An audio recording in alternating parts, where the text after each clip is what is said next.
Hey, it's B-Rad Celebrity Hairstylist here, your host of the Hairstylist Empowerment Podcast. So today we have an exciting guest, David Kinigson, who's an award-winning celebrity hairstylist, author, educator, keynote speaker. What else doesn't this guy do? He's been in the industry forever. So we're going to dig in deep. And plus, we're going to show you his newest book. We're going to talk about that a little bit. So I'm going to say, hey, David, nice to have you on the show. And if you can tell the audience a little bit about yourself.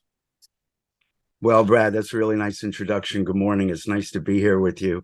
Well, next year I will be celebrating 50 years as a hairdresser.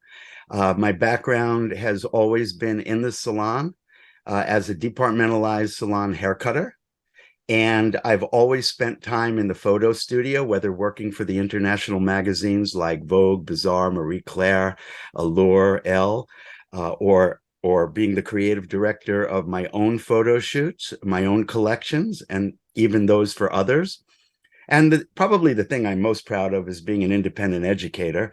I've been an educator for as long as I can remember, obviously not when I was first learning how to be a hairdresser, but I've been an independent educator. And I suppose the two big highlights of my career would have to be in the salon, touching the lives of my clients, primarily women, and allowing them the opportunity to feel and look beautiful and express their beauty and their style.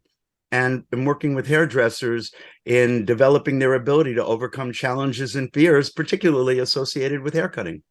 Exactly. But you're saying you're coming up to 50. So what's that passion that kind of keeps you in the beauty industry for that long? It's a great question. We talk about passion a lot, and I have my own definition. I don't know if it's anyone else's definition, but for me, passion is being. Oh, we have storm alerts. Hang on. I'm getting a storm alert. We have Nicole on the horizon. Yes. So even though my phone's on silent, I get You still get the emergency alerts. notifications coming I through? apologize for that. Oh, no, not a problem. I have to vacate. Yeah. Oh. Well, if we hear big sirens outside your No, residence, no, we'll no. know. We're not even close to that now. I won't have to evacuate. Um, what were we talking about? About passion. So Oh with yeah, doing yeah, it yeah, 50 yeah. I years, got it. what kind of passion and like that drives you? Because most people, they do it for a year or a couple of years and they just get burnt out. So what's a passion that's kept you going? Well, first of all, I've never considered that I've worked a day in my life. I mean, what I do for a living, it's the greatest day job in the world. I get to talk to women, I get to talk to people, I get to talk to men. I get to make a difference in people's lives. It's a lot of fun. And, I get to run my fingers through people's hair. I mean, that's not working as far as I'm concerned. Yes. And I can think back to when I was 19 and I looked around a hair salon waiting to get my hair cut. And I noticed that this looked like fun. This didn't look like work. And it occurred to me as something that I could do. Some punk kid from the streets in New York who was, hoping to be a poet. And if his poetry didn't sell, he was going to be an English teacher, and I didn't want to be an English teacher like all of my cousins before me. So I saw that this was something I could do. This is something that would really float my boat. And that's the beginning of passion. That's the moment passion got created for me and by me, when I saw something in the future that I didn't have now, that I would go for, and I would give it my all, and I would overcome any challenge or obstacle or fear that I had so I could get that. And when I saw something for myself in the future that was so enlivening to me, that's passion for me. So it's seeing something in the future that gives you being in the present. Yes. And it's never waned for me. It's never waned at all. I've had different focuses. Sometimes it's been my own growth.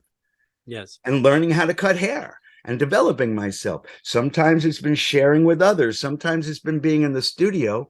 And now my current passion is, working with people and large groups, talking on topics like mindset in action, linear learning, progressive results, and causing breakthroughs in people's lives, developing performance excellence on a daily basis. So that's where my passion comes from, and that's what my passion is. Exactly. And I think that's what people are craving now. We get our education from school, but it really happens once you get outside of school. The school will teach you the basics, but they don't really teach you a lot of the so-called mindset or connection with people or the synergistic exchange that comes, because we're one of the very few professions that people pay us to touch them, right? And Yes. connect with them and that sort of thing. And same with hairstylists. I think they're more hungry now than ever for education. They want to know more things, but they don't necessarily want to know another balayage or another this kind of thing. They want to know something different, which is what you teach, and you did not too long ago, a 4-hour talk.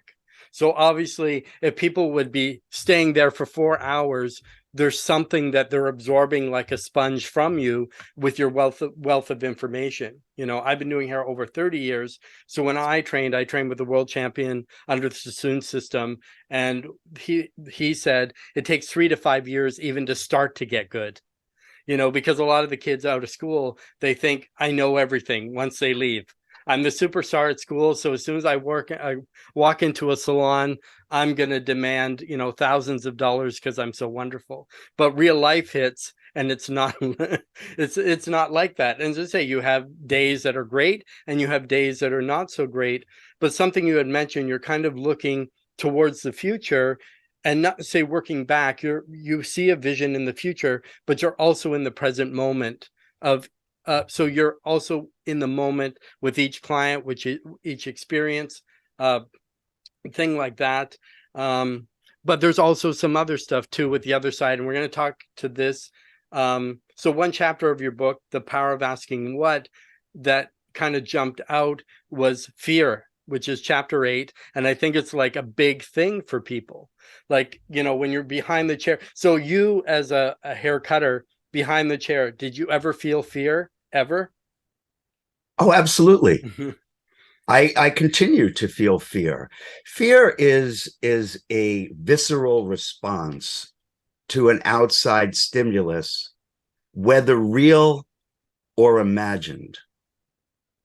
And so there are times that as a human being, so first of all, I like to start off just about every talk I do or every class that I lead by letting the people in attendance know that I'm an incredibly challenged human. And I'm always overcoming those challenges. When I'm cutting a woman's hair and, she goes like this, there's a moment that there's a visceral response that I hope she likes it. And I hope I don't fail her. There are times, it's misleading to think that the people that we admire, and I hope I'm someone some people admire, but there's this idea that that people who've accomplished a lot or are up to big things don't still address challenges and fears. And we absolutely do. It's how fast you go through it that matters. It's how much you allow that real or imagined threat to have weight on you. So one wants to develop an ability to overcome challenges and fears, because that's one of two things that amazingly successful people, or even just successful people, or even people who are up to something, work on. One thing is, we already talked about it. It's having an inspirational future, something you can be passionate about. The other thing is developing an ability to overcome the challenges and fears that stop us from having that future.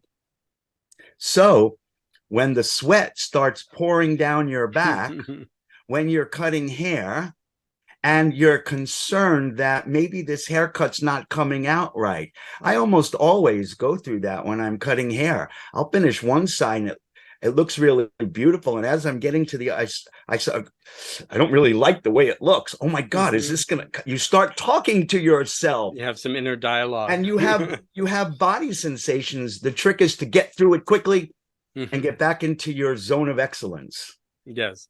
Because so yes, for a lot of them, I think, and that's what it is. They freak out. They see the client trying to look to the side to see what's going on, to see what you're doing. And like you said, they're doing this and it's like, oh, did I cut it shorter than what they thought? Or even if they call you or send you a message later and say, hey, David, I need to talk to you. You're thinking, what's wrong? And then they're saying, great. Then they're saying, David, I love my haircut. I'm going to recommend 5 of my friends to you. And then you're like, well, yeah. You know, whenever someone, we hardly think the best. Now, there are some people who do. You know, there are some people who, when the employer or your manager or your client calls, as you said, and says, I'd like to see you in the office at the end of the day. Don't forget to come and see me. There are some people who go, yay, oh, baby, I'm going to get that bonus. I'm going to get that raise. There are some people like that. I'm not particularly one of those. No. The immediate thought that comes into my head is, uh-oh. Uh-oh, what did I do wrong? Uh-oh, what am I in trouble for? So I think many people have that.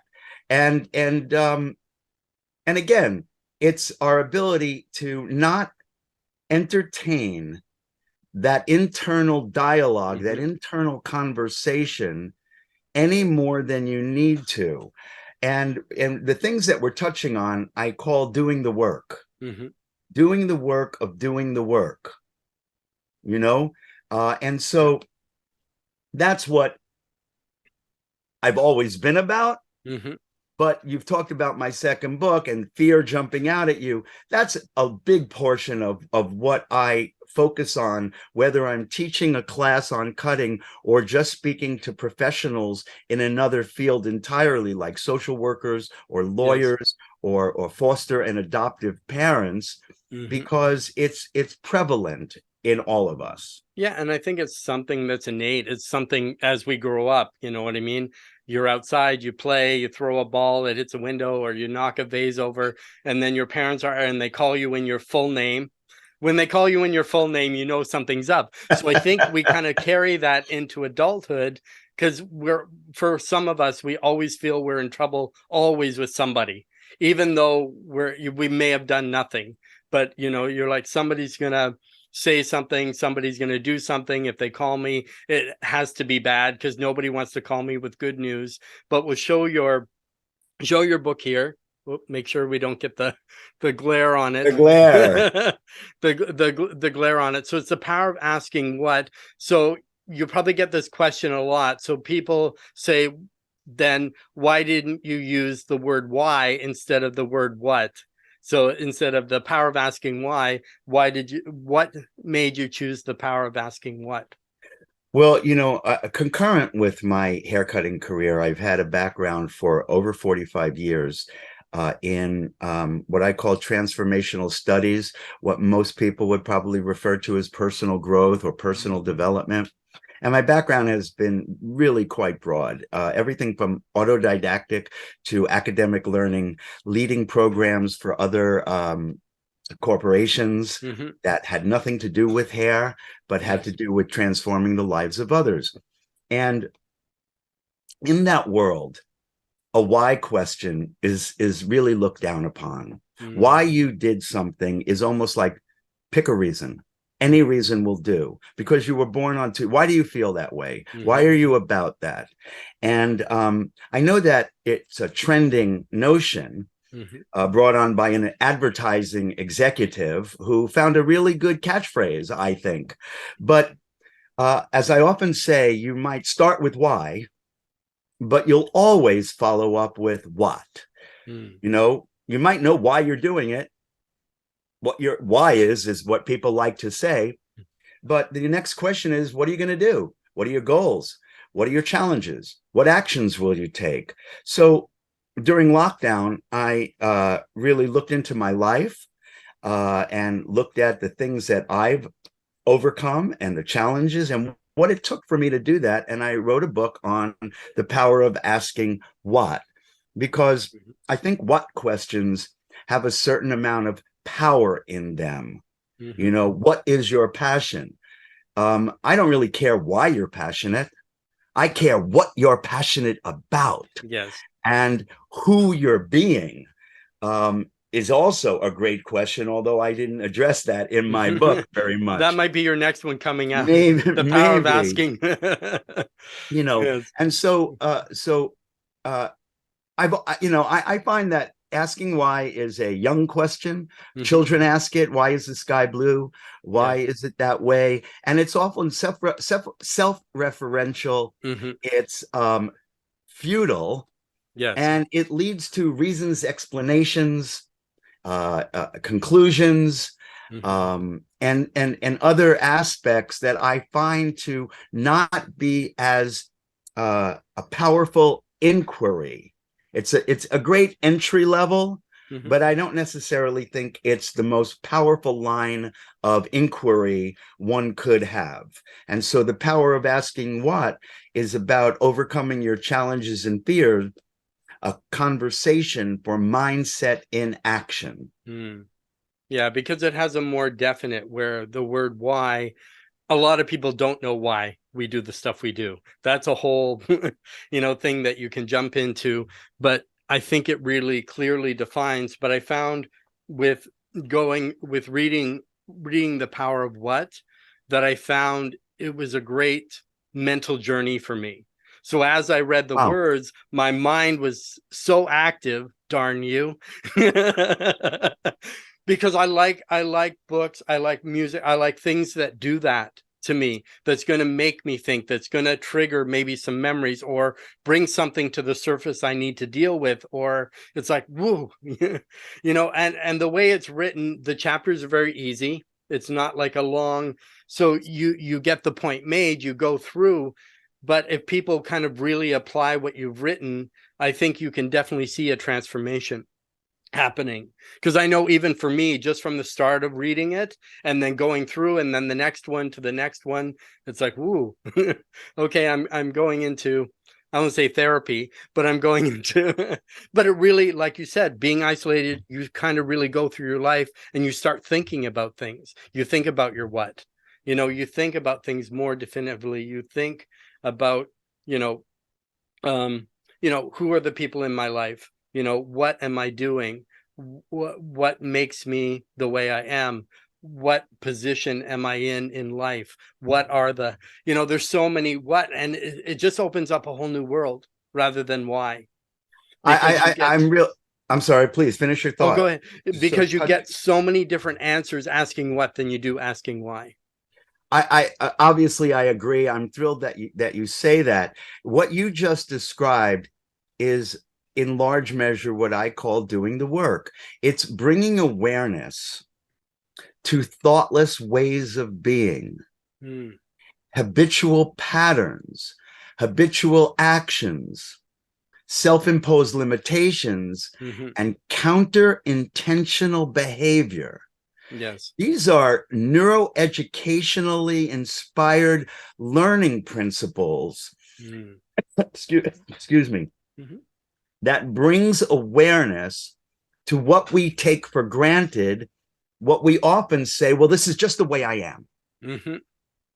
and today mindset is tossed around a lot, you know. Mm-hmm. I got to get into a vacation mindset. I got to get into an abundance mindset. And I call those mindsets, while they're probably important to many people, those are kind of what I call colloquial mindsets. They're incidental mindsets that we use to really get us in the mood, right? Mindset is fixed in growth. Fixed in growth. You embrace learning or you don't embrace learning. My book introduces two new mindsets. One is called an inherent mindset, and it was created when you were young, usually based on a trauma or two. An incident happened, you made some decisions, and it shut off, it limited your future. And your future became about making it. It became about surviving, getting through it all. And doing the work that you described, as in my book, it's about becoming aware of yourself, coming to know yourself under adverse situations, right? We all good when we're good. Yes. Nobody needs a breakthrough No. when they're being excellent, right? Yes. But doing the work of coming to know yourself under adverse situations so that you can return yourself, restore your ability to choose that way of being. If it serves you to worry, carry on. Right? Exactly. It might. But on the other hand, you can also choose something else. And what mindset in action allows you to do is it allows you to presence your inspiration, your inspirational mindset. So what mindset in action is pairing inspiring conversations with authentic examination and taking on a practice that when you take it on, it will alter habits. Which habits? The ones you don't want. The ones you don't want, and replaces it with progressive results that as you score these results one by one after the next, you develop ability and you transform your mindset in action. Yes. Because I just have to say this, perhaps the biggest mindset people talk about is a positive mindset. You've got to get into a positive mindset. I'm going to say something that's probably not very popular. No, you don't. I know a shit ton of successful people who are negative. I know a lot of successful people who have incredible self-doubt. Yes. Who have stage fright. But they've overcome those challenges not by being positive, but by taking intentional action. Yes. And to nail it. And listen, I have nothing against being positive. I like being positive. I actually thrive when I'm on a deadline and I'm not very positive. I work even harder. Yes. But here's the test. If you're the most positive person in the room, in the world, you're so positive. You're always positive. You're happy, you're lovely, and you are positive. Man, I've never met a more positive person than Joey. Joey is the most positive person I know. And Joey says, I want to be the world's greatest hair cutter. And then what Joey does is go into his room, put on headphones, and positively listen to music 24 hours a day. Yes. No matter how positive he is not ever going to be a great hair cutter. Yes. No matter how positive he is. On the other hand, if he immerses himself in doing the work of what it takes. Yes. to be a great hair cutter. He will go through a myriad of emotions, and it's your ability to overcome those challenges and fears that sets the stage for excellence, sets the stage for breakthroughs. Exactly. And vision, although great, doesn't really do anything if you're not taking any action to get there. Like I say, when I trained, they trained us so hard that if you didn't want to do the work, you were out the door pretty quick. But we have about 5 minutes left before we wrap up. I just want to talk about your upcoming events, some conferences you have for 2023. Serious business, I want to dive into a little bit. You have a Mayan cruise because you said something about a vacation mindset. So, and then some of the shows coming up. There's Pennsylvania Beauty Pro Expo, and then some of your on the road salon classes as well. So I'll let you take it from here and just let everybody know kind of what you're doing. I really want to know about Serious Business. What is it? How did you get on it? So let us know. Thank you. Well, I have a pretty full 2023 already booking up. I'm really so excited about it. It starts off in January 15th and 16th in New Orleans with Serious Business, a Neal Corporation conference that is arguably, in my opinion, the most influential, most prestigious conference in our industry. Where there's no hair actually being done. Wow. I'm one of 9 keynote speakers. They may add more, I don't know. And I'll be doing 3 breakouts, and I'll be talking on what can cause a breakthrough. Then in April, I'm doing the Pennsylvania Beauty Expo, and that's the 24th and 25th of April. I'm very excited about that. Then the Mayan Cruise comes up in May 7th through 12th. 5 days at sea. When we'll be at sea, we'll be teaching, and the lineup of educators at the Pennsylvania Beauty Expo and in the Mayan Cruise is off the hook. I'm so honored to be among such great people. I know it's going to be. I think we only have, because I'm doing Pennsylvania as well. I think we only have like 10 days between each event. And we're all, so many of us are right to, I'm like, should I just stay in Pennsylvania, or should I let's just bring them all on the ship? Yeah. Well, actually, not a ship; it's a super yacht. But I can't wait to be on the Virgin super yacht. I'm already in a vacation mindset. And then I got the 4 premiere shows that I'll be at. Also, I've got a number of in-salon think and learn cutting classes that are already booking up. And of course, I'll be speaking at the Florida FAPA conference, educational conference, which is Foster and Adoptive Parents Association, where this year I spoke at it, and I'll be speaking at it next year, where I'll be talking about what can cause an impact with youth at risk or teenagers and young people at large. Oh, wow. So my 2023 is really shaping up, and my motto for the year is do the work of doing the work. Yes. Do the work. And that's exactly it. Or think about what you're thinking about. So it's the same, because a lot of people don't really, I think that's the most important thing. The best conversation you're going to have is the dialogue you have with yourself. Because say, when you're behind there and you're feeling fear, it's all your brain that's telling you flight or, fright or whatever sort of thing. But if somebody wanted to have you come to their salon to educate their staff, can they reach out to you? And are you open to that? I'm very accessible. I can be found on social media. My name is David Kinigson, Kinigson. I'm on Facebook. I'm on Instagram. They can join the Haircutters Handbook group on Facebook. This is the Haircutters Handbook. Is that the 33 and a third edition? It's the 33 and a third edition. If you don't get the joke, I won't waste any time with that.